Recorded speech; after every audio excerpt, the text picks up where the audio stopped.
A Shared History by Seth Marlin. In the years after your retirement, you'll continue to make regular visits to the cafe where your wife once worked.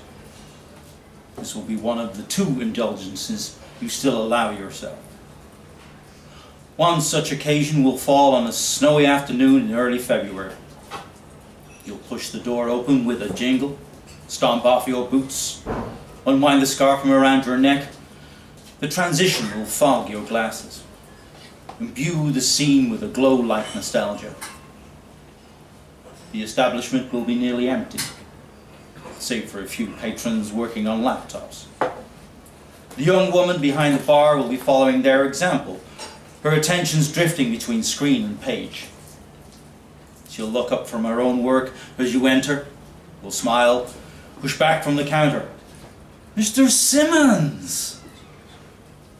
This will not be your real name. "Ms. Lopez?" Take up your usual stool, hang up your coat and bag. Make a note again of their laptop down near the register. The heavy textbook open beside it. "Pulling double duty, I see." "Thesis isn't going to write itself." She'll grin and grab a mug from the rack overhead. "Usual?" "Please." You'll reach down and pull out your own reading. Smile as she brings you your order. Irish coffee with a vanilla scone. Proffer her your card with a shaky left hand. Savor the brief brush of your finger as she takes it from you. Keep it open?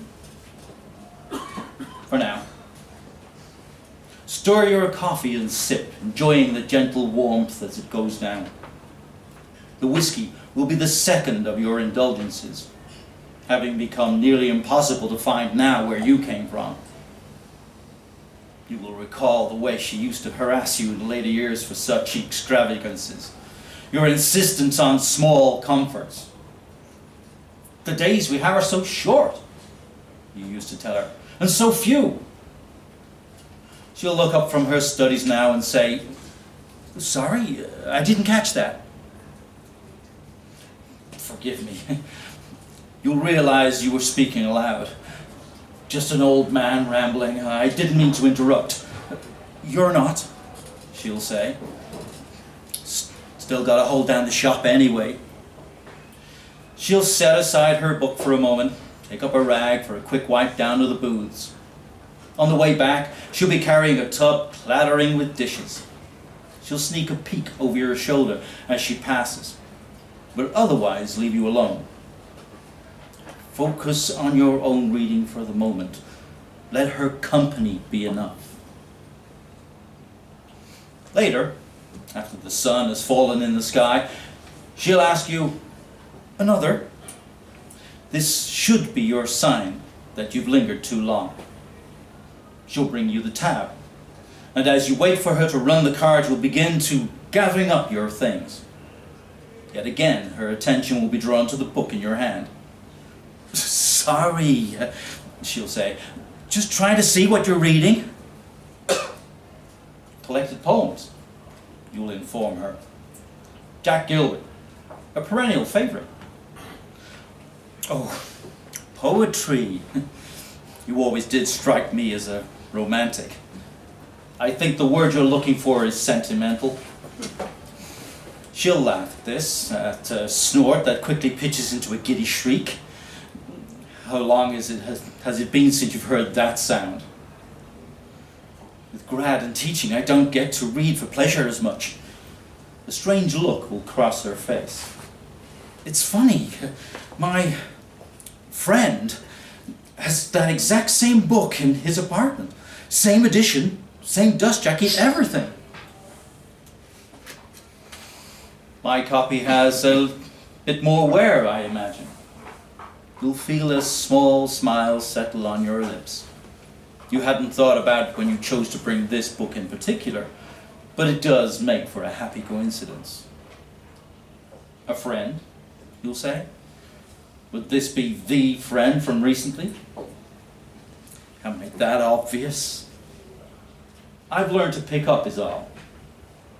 Don't say that you've had a lifetime to learn her mannerisms, her quirks of speech, the way she fiddles with her hair, the way she slips sometimes when mentioning things, before rushing to correct herself. Don't mention any of this. Instead, allow yourself this small vanity. So, you'll say, this young man, tell me about him. Well, he's smart, obviously, funny, kind. His writing's good. It's not my thing at all. But still, she always was honest. Sounds like a decent sort. I really like him. She'll brush aside a dark curl with her finger. More than like him. It's just... It's February already. You'll know that she's been busy this last 2 weeks with PhD packets. As you recall, her top program was up in Vancouver. No sense in getting involved if I just end up moving. Quite the dilemma. Wonder, is it that time already? Have these little visits been going on for so long?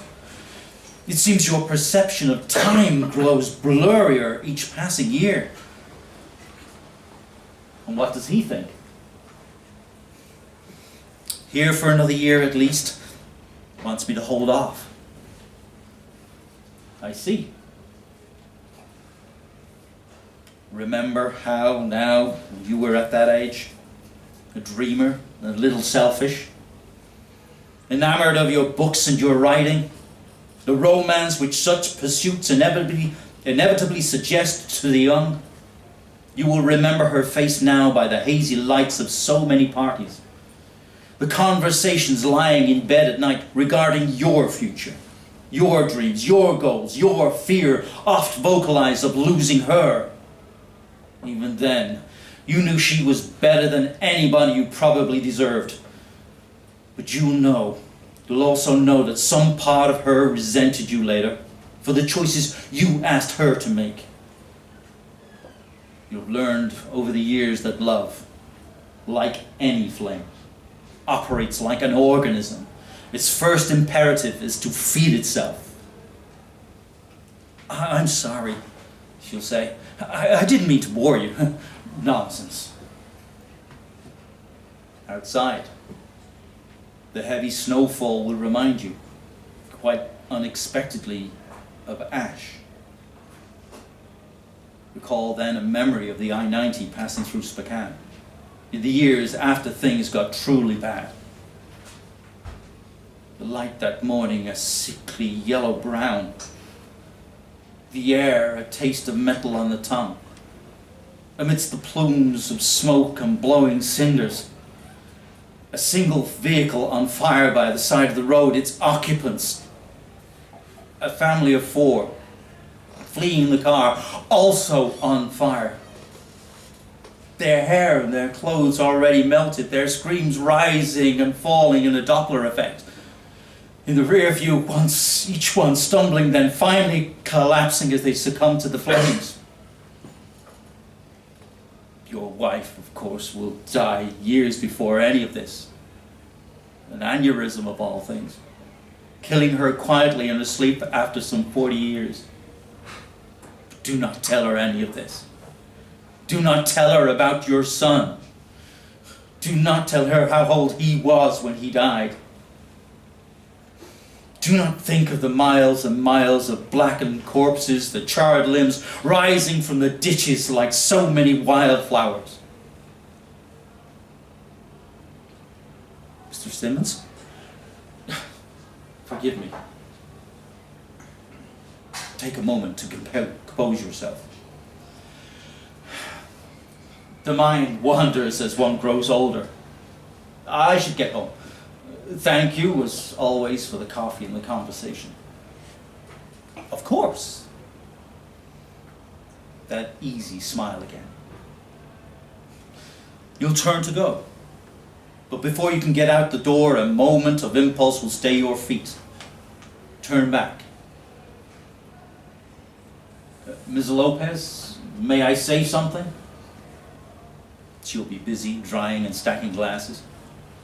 Sure, what's that? Think carefully. Like others who have fled here to live out the last of their days, you have come to see history as a force like tides, slow and immutable in its wrath. The waves do not change course because a single boat beats against them.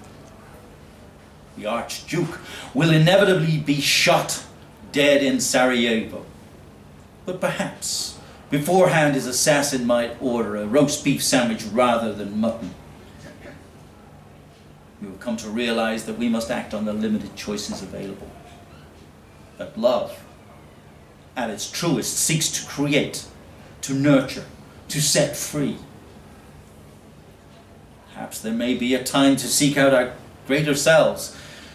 Tell her, go with what feels right, what feeds you. If he's worth it, he'll support you. I will. She appears genuinely touched. Thank you, Mr. Simmons. Ms. Lopez. Be out the door and gone then. The day will be bright sparks of sun through granite clouds. Since coming here, you'll find yourself intensely aware now of every detail about the world. Everything is new now and will never be again. Let the sun fall on your face. The days we have left are short and so very few.